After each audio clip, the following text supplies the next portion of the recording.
11 കഴിഞ്ഞ് വീട്ടിലെത്തി 2 ദിവസം കഴിഞ്ഞു. ദേവിനോട് ശരിക്കൊന്നും മിണ്ടാൻ കൂടി പറ്റിയിട്ടില്ല. പന്തല് പൊളിച്ച് സാധനങ്ങൾ കൊണ്ടുകൊടുക്കണം. പിന്നെ പാത്രങ്ങൾ, കസേര, പണി. 3-ാം ദിനം എല്ലാവരും കൂടെ ഇരുന്ന് നല്ലപോലെ കുടിച്ചു. സന്തോഷം വന്നാലും സങ്കടം വന്നാലും ഇത് കഴിഞ്ഞേ ഉള്ളൂ. ഒരു ബിയർ കഴിച്ചേ ഉള്ളൂ. തലപെരുക്കാൻ തുടങ്ങി. കുറേയായി ഇവനെയൊക്കെ തൊട്ടിട്ട്. ബിയർ ബോട്ടിലിൽ നന്ദൻ ചെറിയ പുഞ്ചിരിയോടെ തഴുകി. വീട്ടിലെത്തുമ്പോൾ സമയം 11 കഴിഞ്ഞിരുന്നു. നേരത്തെ വരണമെന്ന് കരുതിയതാണ്, പക്ഷെ കഴിഞ്ഞില്ല.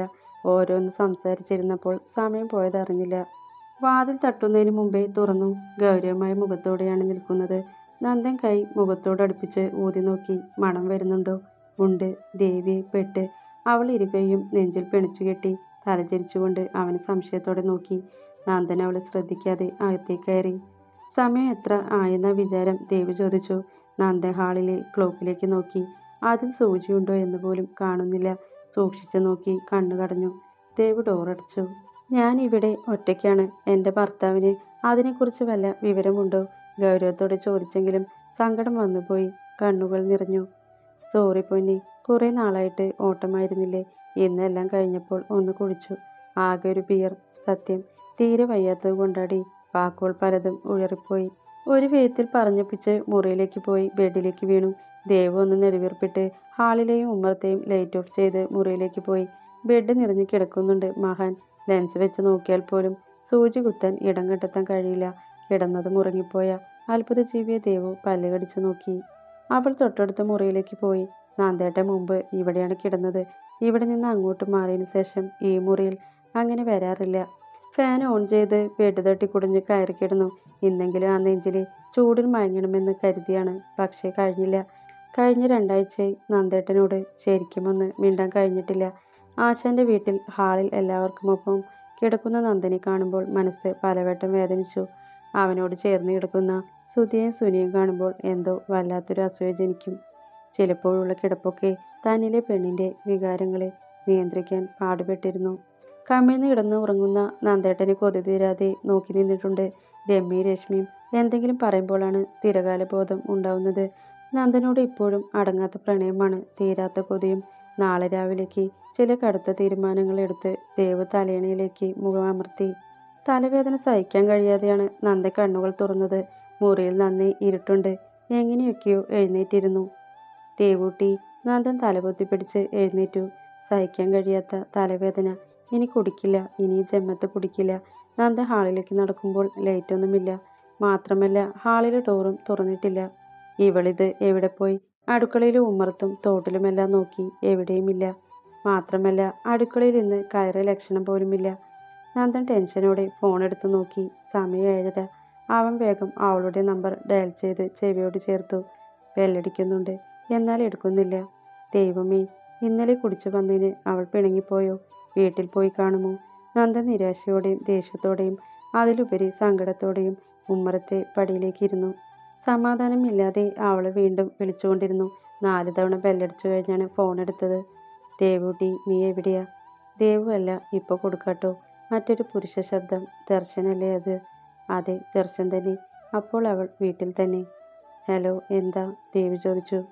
നീ എവിടെ? രാവിലെ തന്നെ എവിടെ പോയതാ? എവിടെ പോയാലും നന്ദേട്ടൻ എന്താ? ദേവു വീട്ടിലാണോ? ഞാൻ വരാം. വേണ്ട, അതിൻ്റെ ആവശ്യമില്ല. ദേവ് ഫോൺ കട്ടാക്കി. നന്ദന് സങ്കടം തോന്നി. അവൻ വേഗം എഴുന്നേറ്റ് മുഖം കഴുകി ഷർട്ട് മാറ്റി ഡോറടച്ചു. ചാവി എടുത്ത് തിരിഞ്ഞപ്പോഴാണ് ദേവും ദർശനും വരുന്നത് കണ്ടത്. നന്ദൻ അവളെ ആശ്വാസത്തോടെ നോക്കി. അമ്പലത്തിൽ പോയി വരുന്ന വഴിയാണ്. സെറ്റ് സാരിയും അന്ന് വാങ്ങിയ ജിംക്കിയും കുളിപ്പിനിട്ട മുടിയും. ദേവുവിൽ നിന്ന് കണ്ണെടുക്കാൻ കഴിയാതെ നന്ദൻ അങ്ങനെ തന്നെ നിന്നുപോയി. നന്ദൻ എങ്ങോട്ടാ പോവാൻ ഇറങ്ങിയതെന്ന് ദേവുവിന് നന്നായിട്ടറിയാം. അതുകൊണ്ട് തന്നെ ഒരു പുഞ്ചിരി മുഖത്തുണ്ടായിരുന്നു. ഏട്ടനിരിക്കെ, ചായ കുടിച്ചിട്ട് പോവാം. ഏയ് വേണ്ട, വൈകിട്ട് നീ നന്ദനെയും കൂട്ടി അങ്ങോട്ട് വാ. പോട്ടെ നന്ദ. ദർശൻ നന്ദനെയും ദേവുവിനെയും നോക്കി തലയാട്ടി നടന്നു.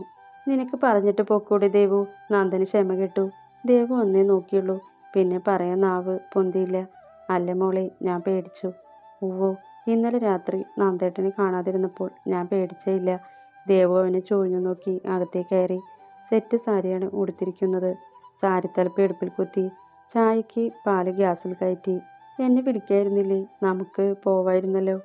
എങ്ങോട്ട്? ബാറിലേക്കോ? ഞാൻ തൊഴാൻ പോയതാണ്, കുടിക്കാൻ പോയതല്ല. ഇനി ഉണ്ടാവില്ല ദേവൂട്ടി. തീരെ വയ്യായിരുന്നു, നല്ല ക്ഷീണം. അവന്മാർ നിർബന്ധിച്ചപ്പോൾ പാല് തെളിച്ചപ്പോൾ ചായയിലിട്ട് പകർത്തി മധുരമിട്ട് ആറ്റി അവൻ്റെ കയ്യിലേക്ക് ഒരു ഗ്ലാസ് ചായ കൊടുത്തു. നന്ദൻ അവളുടെ മുഖത്തേക്ക് നോക്കി ഗ്ലാസ് വാങ്ങി. ചായ ഒരിറക്കി കുടിച്ചപ്പോഴാണ് പാതി ആശ്വാസം തോന്നിയത്. ദേവും ചായ എടുത്ത് ഹാളിൽ വന്നിരുന്നു. ദേവൂട്ടി, നന്ദൻ അവളുടെ കയ്യിലൊന്ന് തോണ്ടി. ഇന്ന് നല്ല സുന്ദരിയായിട്ടുണ്ട്. ദേവ് ചായ കുടിക്കുന്നതിൻ്റെ ഇടയിലും അവൻ കാണാതെ പുഞ്ചിരിച്ചു. ഇന്നെൻ്റെ പിറന്നാളാണ്, അപ്പോൾ കുറച്ച് സുന്ദരിയൊക്കെ ആവേണ്ടേ? ദേവ് ഗ്ലാസ് എടുത്ത് എഴുന്നേറ്റു. നന്ദൻ ചായ കുടിക്കാൻ പറ്റാതെ ഇരുന്നു. പിറന്നാളോ? അവളെ തിരിഞ്ഞു നോക്കുമ്പോഴേക്കും ഡ്രസ് മാറാൻ മുറിയിൽ കയറി ഡോർ അടച്ചിരുന്നു. ദേവൂട്ടി ഡോറിൽ മെല്ലെ തട്ടി. ദാ വരുന്നു. സാരി അഴിച്ചു മാറ്റി ടോപ്പ് മാത്രം ധരിച്ചവൾ ഡോർ തുറന്നു. എന്താ നന്ദേട്ടാ? ചോദിക്കുമ്പോൾ തന്നെ അവളെ മുറുകെ പുണർന്നിരുന്നു. ദേവു പെട്ടെന്ന് പായിച്ചു. നന്ദേട്ടാ, ഞാൻ അറിഞ്ഞില്ല, സോറി. അവളെ ഒന്നുകൂടെ നെഞ്ചിലേക്ക് അമർത്തിപ്പിടിച്ചു. സാരമില്ല. ദേവു അവൻ്റെ ഗന്ധം ആഞ്ഞു ശ്വസിച്ചു. നന്ദൻ അവളെ അടർത്തു മാറ്റി നെറ്റിയിൽ അമർത്തി ചുംബിച്ചു. എൻ്റെ വേറെ ഒന്നും ഇല്ലടി.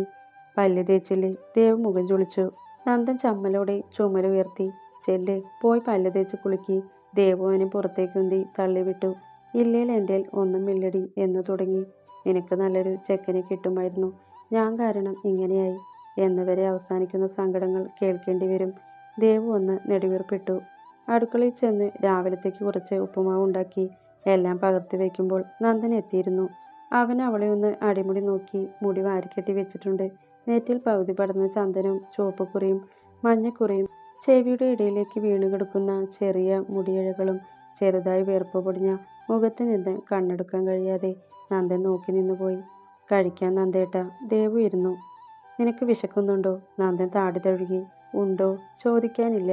ഞാനും ഏട്ടനും അമ്പലത്തിൽ നിന്ന് നിവേദ്യം കഴിച്ചു. ദേവ് വെളുക്കനെ ചിരിച്ചു. എനിക്ക് നല്ല വിശപ്പുണ്ട്. നന്ദൻ അവളെ ഒഴിഞ്ഞു നോക്കിക്കൊണ്ട് മുറിയിലേക്ക് ചെന്നു. ദേവു, മുണ്ടെവിടെ? ഇങ്ങേര് വിശക്കുന്നുണ്ടെന്ന് പറഞ്ഞ് മുണ്ട് തപ്പാൻ നടക്കണോ? ദേവു പിറുപിറുത്തുകൊണ്ട് എഴുന്നേറ്റു. മുറിയിൽ ചെല്ലുമ്പോൾ തോർത്തു മാത്രം ഉടുത്ത് അലമാരിൽ കൈവച്ച് ചാരി നിൽക്കുന്നുണ്ട്. മുഖത്തൊക്കെ ഒരു വഷളത്തരം നിറഞ്ഞു നിൽക്കുന്നുണ്ട്. ദേവ് വന്നപ്പോൾ അവൻ നീങ്ങി നിന്നു. അവൾ അലമാരയിൽ നിന്ന് മുണ്ട് തപ്പാൻ തുടങ്ങി. നന്ദ ഹാളിലെയും മുറിയുടെയും ഡോറടച്ചു. മുണ്ട് എടുത്തു കൊടുത്തുകൊണ്ട് അലമാര അടച്ചതും മുണ്ട് അവൻ കട്ടിലേക്കിട്ടു. ദേവു അവനെ കൂർപ്പിച്ചു നോക്കി. നന്ദൻ്റെ പന്തിയല്ലാത്ത നോട്ടം കണ്ടതും ദേവു അലമാരയിലേക്ക് നീങ്ങി നിന്നു. നന്ദൻ ചിരിയോടെ അവൾക്ക് ഇരുവശവും കൈവച്ച് നിന്നു. നന്ദേട്ട, വേണ്ട, എൻ്റെ പിറന്നാളല്ലേ? ദേവ് പറയുമ്പോൾ തന്നെ മുഖത്ത് ചുവപ്പ് പടർന്നു. ജനിച്ച ദിവസം ജനിച്ച പടി കാണണം, അതല്ലേ അതിൻ്റെ ഒരിത്. അവൻ കണ്ണിറുക്കി പറഞ്ഞതും ദേവ് സ്വയം മറന്ന് നിന്നുപോയി. വൃത്തികെട്ടവൻ, ഇതിനൊക്കെ വൃത്തി നോക്കിയാൽ നടക്കോ? നന്ദൻ്റെ വഷളം ചിരി. ദേവ് വിറച്ചു. ഓരോ ഭാവം ഒപ്പിക്കൊണ്ട് നന്ദൻ ചുണ്ട് കടിച്ചു ചിരിയടക്കി. മാറ്, എനിക്ക് പോണം. ദേവ് കപട ഗൗരവം കാണിച്ചു. പൊക്കോ, ഒരു ഉമ്മ തന്നിട്ട് പൊക്കോ. നന്ദൻ അവളിലേക്ക് അമർന്നു നിന്നു. മെടിമിച്ച സോപ്പിൻ്റെ മണം ദേവുവിനെ ആകെ പൊതിഞ്ഞു. നന്ദൻ മുഖം ചരിച്ച് അവളിലേക്ക് ചുണ്ടുകൾ അടുപ്പിച്ചു. ദേവ് ഇരുമിഴികളും അടച്ചുകൊണ്ട് ചുണ്ട് വിടർത്തി അവൻ്റെ കഴുത്തിലെ കറുത്ത ചിരടിൽ പിടിമുറുക്കി.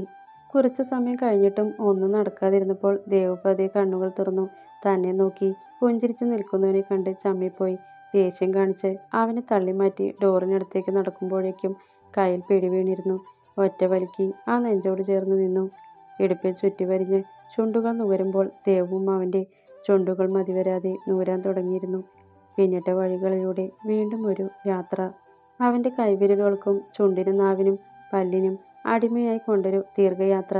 അവളുടെ ഓരോ അണുവിലും അവനിലെ ചൂട് പകർന്നുകൊണ്ട് അവനിലെ ആവേശത്തിന് ഹരം പകർന്നു. ഓരോ ദിവസത്തെയും കാത്തിരിപ്പിൻ്റെ കണക്ക് ഓതിക്കൊണ്ട് അവളിലേക്ക് അവളുടെ മാറിൽ ശക്തമായ ചുണ്ടുകൾ നൂർന്നുകൊണ്ടിരുന്നു. ദേവുവിൻ്റെ കൈനഖങ്ങൾ നന്ദൻ്റെ പുറത്ത് ചോരപ്പാടുകൾ തീർത്തു. പകർത്തിക്കൊണ്ട് നേരെ കിടക്കുമ്പോൾ കിതപ്പോടെ പെണ്ണിനെ ഒന്ന് നോക്കി. പാതി വാതുറന്ന് കിതപ്പടക്കുന്നവളെ കാണുകെ ഇനിയും തൻ്റെ വികാരങ്ങളുടെ നിയന്ത്രണ രേഖ ഭേദിക്കുമെന്ന് തോന്നി.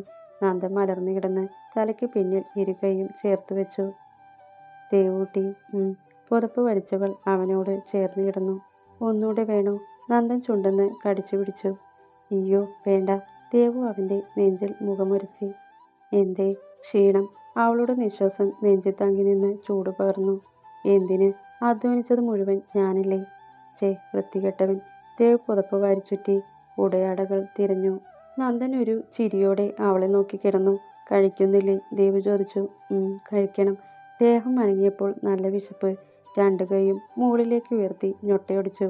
ചുവന്ന മുഖത്തോടെ അവൾ വേഗം മുറിക്ക് പുറത്തേക്ക് ഇറങ്ങി. ദേവ് പോയപ്പോൾ നന്ദനൻ ഡ്രസ് ധരിച്ച് കഴിക്കായിരുന്നു. ബാത്റൂമിൽ പോയി വരുമ്പോൾ നന്ദൻ കഴിക്കാതെ ആഹാരത്തിന് മുന്നിൽ ഇരിക്കുന്നുണ്ട്. കഴിച്ചില്ലേ? ദേവു അവൻ്റെ അടുത്തിരുന്നു. ഏയ്, പിറന്നാളുകാരി വരാതെയോ? നന്ദേട്ടൻ്റെ പിറന്നാളെന്നാ? ആവോ, അമ്മയ്ക്കേ അറിയൂ. നന്ദേട്ടന് അറിയില്ലേ? ദേവുവിൻ്റെ കണ്ണുകൾ മിഴിഞ്ഞു. അവനില്ലെന്ന് തലയാട്ടി. അമ്മ അന്ന് പായസം വയ്ക്കും, അമ്പലത്തിൽ പോവാൻ പറയും. ഡേറ്റ് ഒന്നും നോക്കാറില്ല, അവൻ നിസ്സാരമായി പറഞ്ഞു. ദേവ് പിന്നെ ഒന്നും പറയാൻ പോയില്ല.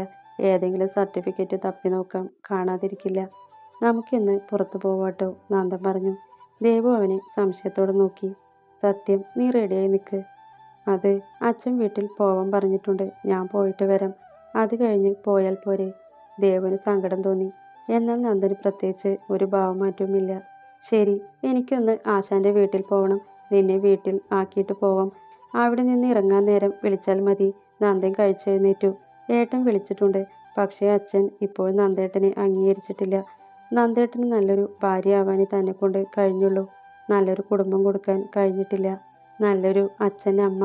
നന്ദേട്ടൻ അതൊക്കെ പ്രതീക്ഷിക്കുന്നുണ്ടാവില്ലേ? ദേവ് മെല്ലെ ഓർത്ത് കഴിക്കുമ്പോൾ ബെല്ലടിക്കുന്ന ഫോണുമായി നന്ദൻ പുറത്തേക്ക് ഇറങ്ങി. വളരെ സന്തോഷത്തോടെ സംസാരിക്കുന്നുണ്ട്. ദേവ് കഴിച്ചെഴുന്നേറ്റു. ജീവിതത്തിൽ പുതിയ പ്രത്യാശ കൈവന്നിരിക്കുന്നു. നന്ദൻ പ്രതീക്ഷയോടെ ചിരിച്ചു. ദേവ് ഡ്രസ്സ് മാറുമ്പോൾ നന്ദൻ തൻ്റെ സർട്ടിഫിക്കറ്റ് എല്ലാം ഫയലിൽ വെച്ചുകൊണ്ട് കവറിൽ പൊതിഞ്ഞ് ബൈക്കിൻ്റെ ഫ്രണ്ടിൽ വെച്ചു.